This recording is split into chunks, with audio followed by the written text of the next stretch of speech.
Yazi abantu abaningi abakhulumi ngoba Thusi Obhasi. Njengoba ngine-international break nje, iBafana Bafana idlale 2 games. Idlale i-game against i-Uganda yawina ngo-2-0, yadlala i-game against i-South Sudan. Bashaya i-South Sudan ngo-3-0. Kulama games lawa siwadlale engekho uSithole. uSithole walimala ngosikhathi sidlala le Free State. I think it's Free State if I'm not mistaken. But uSithole siza kulama games lawo bengekho uSithole ubelimele. uSithole siyamazi wadlala kakhulu kwi-AFCON edlala kanye benomkwena. Bekwabantu ade sibadinga kakhulu esiswini. Abantu ababesidominate isisu. If you remember the game we played against Morocco, umkwena benosithole laphana babedictator ngempela indlela ababedlala ngakhona. Kungijabulisile ukubona umdlalo njengoba Thusi Obhasi raise isandla ekulimaleni kwalomjito lo uSithole. Ngosikhathi uSithole ilimele ungenile esikhaleni sakhe. Engena nje esikhaleni sakhe wa raise isandla wathi coach ngifake mina. Ngingawenza umsebenzi ade wenze uSithole. And since efikile umfana angakaboni ma mistakes awenzayo mfethu. Angakaboni ma mistakes and even indlela adlala ngakhona kwiSundowns. Bokubheka indlela adlala ngakhona kwiSundowns. Udlala ngendlela efanayo nendlela edlala ngakhona kwiBafana. If you watch the game ayidlalile neKaizer Chiefs, lo mjida lo usezozakhela udumo kuMamelodi Sundowns, usezoba starter manje indlela adlala ngakhona. I feel like uRulani wayengamnikezi freedom kakhulu la season. Yabona nje sekufika uManqoba Mnqithi, nje uManqoba Mnqithi usemfaka more off-tin uBathusi Obhasi. Because if ukhumbula kahle sakuTS Galaxy before sign for iMamelodi Sundowns,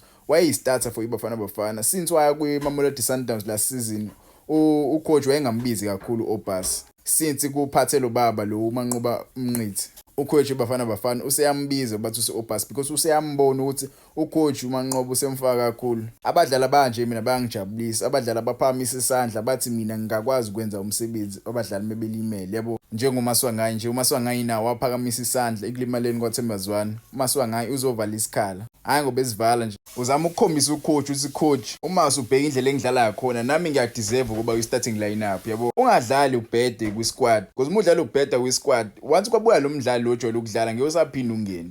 Bokwazi lokho. oPesitawa abekho nje ingenxa yalezinto lezi.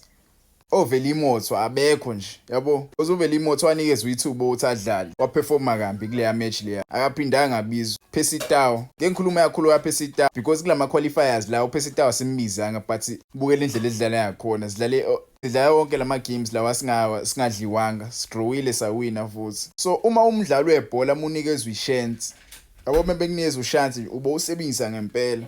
Mina ngithola ithuba bafethu niyongifollowa lapha Facebook. Kubhaliwe lapho uVane Sports. Muya naka YouTube uzongithola YouTube. Fika usubscribe lapha ulike bafika ngakhohlwa Facebook ngisamusha Facebook. Ufike usearch lapha uVane Sports.